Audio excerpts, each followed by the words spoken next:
Assalamualaikum warahmatullahi wabarakatuh. Rahayu sagung dumadi para sobat subscriber dimanapun Anda berada. Berjumpa lagi dengan Romo Edi Ronggo.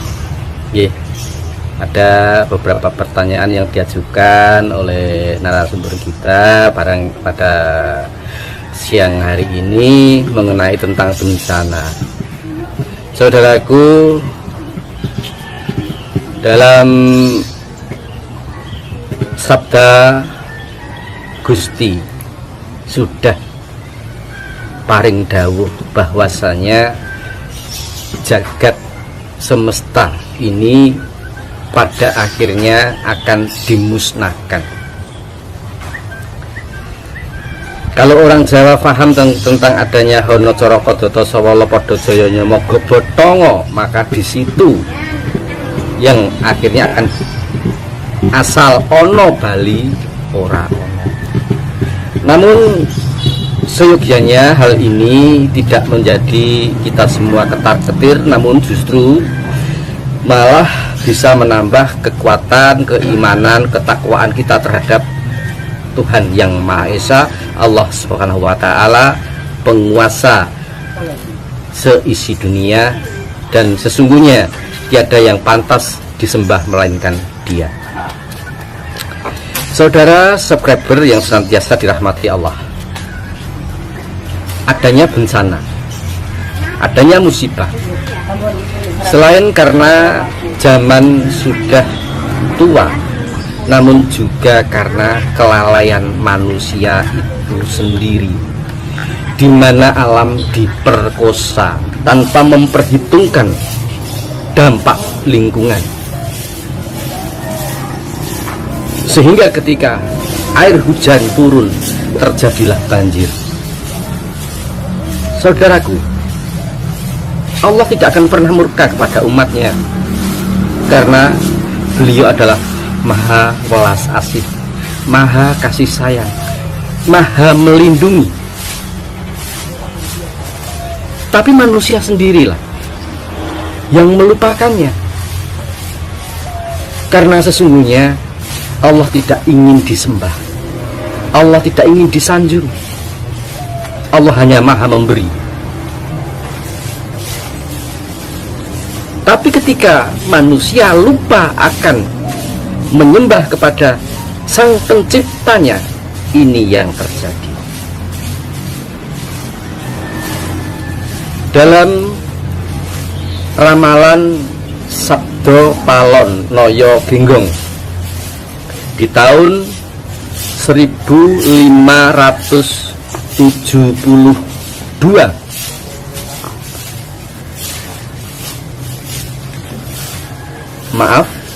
di tahun 1527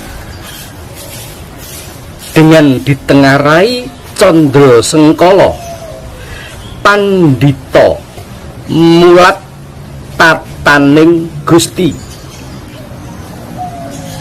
Pandito bilangan 7, Mulat bilangan 2, Toto bilangan 5, Gusti tunggal. Jika dibalik 1527, di sini ada perjanjian tatkala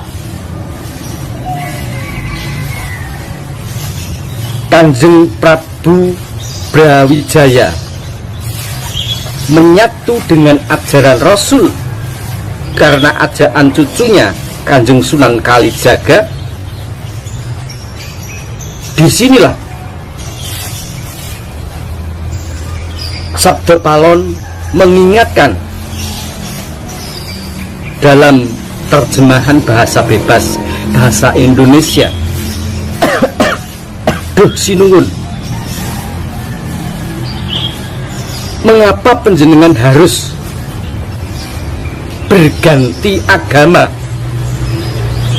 Bukankah selama ini saya sebagai danyang tanah Jawa sudah tidak kekurangan memberikan kenikmatan dan melindungi Paduka Raja beserta anak cucunya.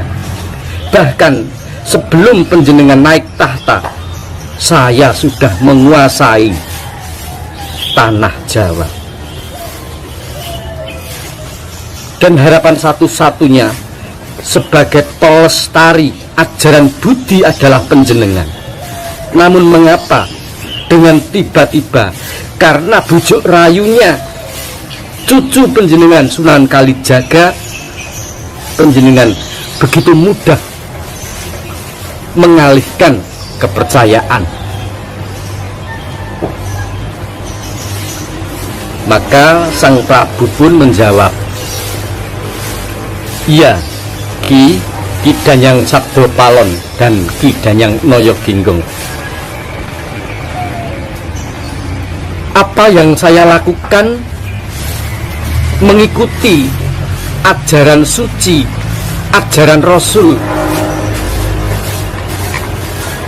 Dan ini saya percaya bahwasanya pada saat saya kembali ke Sonyoluri, saya akan diterima di surga Allah, disejajarkan dengan Rasulullah. Ini harapan saya, dan saya menginginkan kelak anak cucu saya mengikuti jejak saya untuk masuk ke ajaran Rasul, yaitu ajaran Islam. Oh,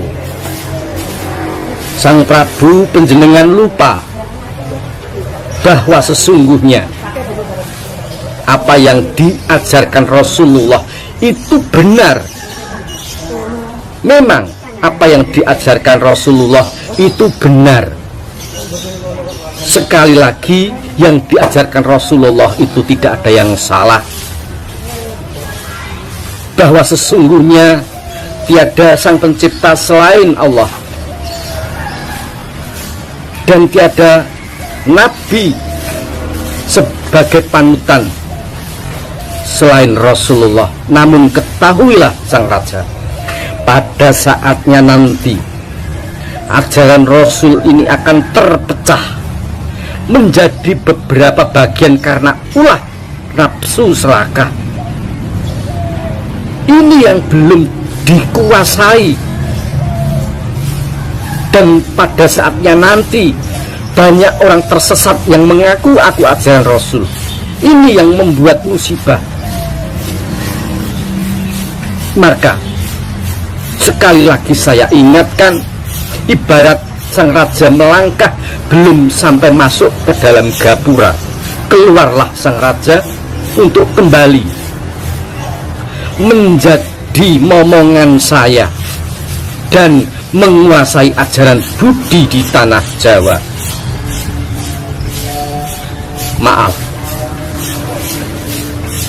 Maaf, saya sudah tidak bisa untuk berpindah ke lain kepercayaan selain ajaran Rasulullah. Baiklah Sang Raja, jika memang itu yang menjadi keputusan panjenengan. Ingat, di alang-alang Kumitir ini, di puncak Argo Lawu ini, dengan disaksikan Danyang Merapi, pada saatnya nanti setelah 500 tahun aku akan kembali menagih janji. Tanda-tanda aku menagih janji ketika awan panas sudah keluar dari Merapi, wedhus gembel berbau tidak sedap. Disitulah tanda-tanda saya menagih janji, dan saya akan menyebarkan kembali ajaran budi. Nah, saudaraku, dari kalimat ini tadi, jika panjenengan bisa menyimak, bukankah Merapi sudah mengeluarkan asap, sudah mengeluarkan wedhus gembel yang berbau? Nah, maka saya pun sepaham dengan para pini sepuh, para spiritual yang mempunyai ketajaman indera keenam, di mana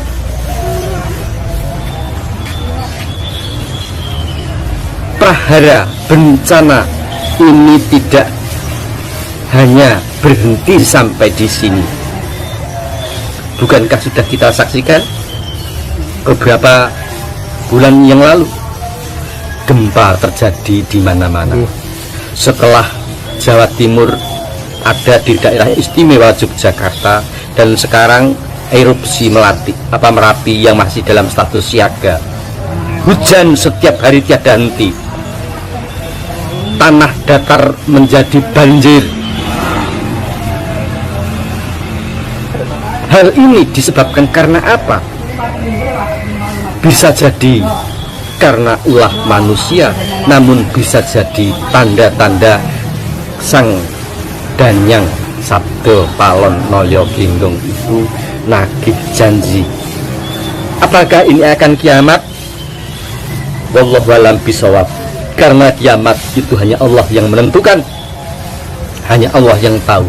Sebagai manusia, saya hanya meramalkan, namun sebagai peringatan untuk penjenengan saudaraku yang di sana, tetaplah bertakwa kepada Allah, jangan berhenti berzikir, jangan lupa berpikir, hindarkan segala kemudaratan, hindarkan segala kemaksiatan.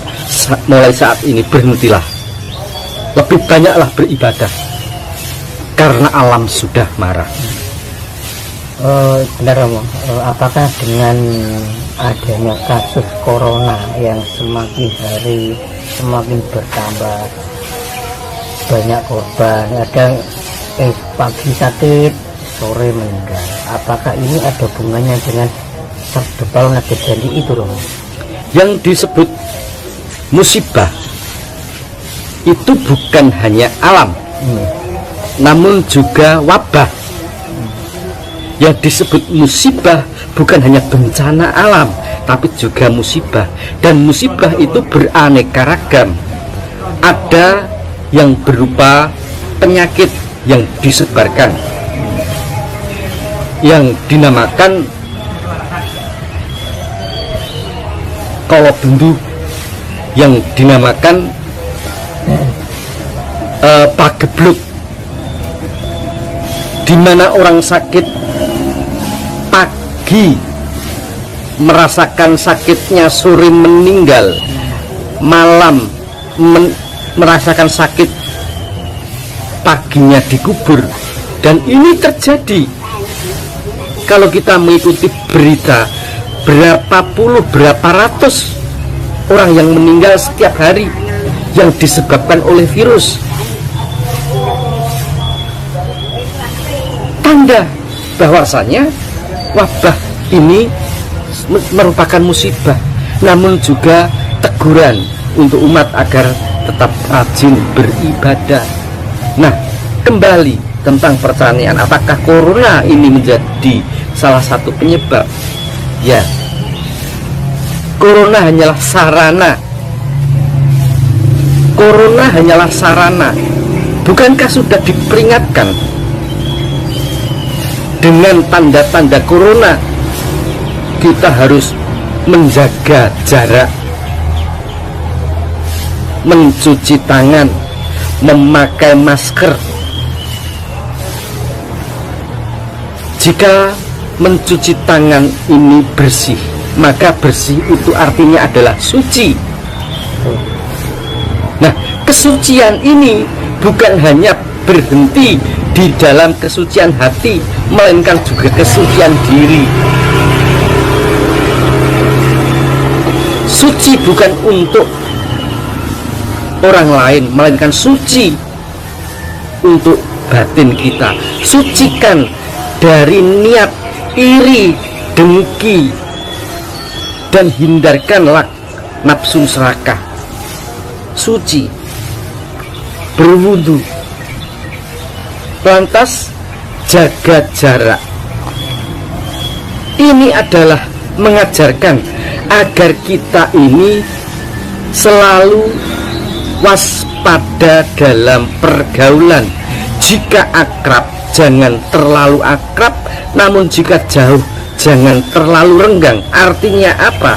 Sebelum panjenengan mengenal siapa orang yang panjenengan anggap sahabat, siapa yang panjenengan imami, itu adalah harusnya dihindari, karena akan berdampak pada virus. Virus ini sangat berbahaya. Contohnya, seandainya saya ini mengajar karena panjenengan senang dengan saya, Anda mengidolakan saya, lalu Anda terus mendekat, padahal apa yang saya ajarkan adalah sesat, panjenengan akan terkena virus kesesatan tersebut. Maka jika panjenengan berguru, carilah guru yang lahir batinnya suci. Jika panjenengan menjadi makmum, ikutilah imam panjenengan yang memang berhati suci serta mulia. Memakai masker, yang artinya mencegah penciuman. Dalam medis disebutkan agar tidak mudah tertular virus, atau kita tidak menyebarkan virus. Artinya apa? Kita tidak perlu menghibah, kita tidak perlu memfitnah. Berjalanlah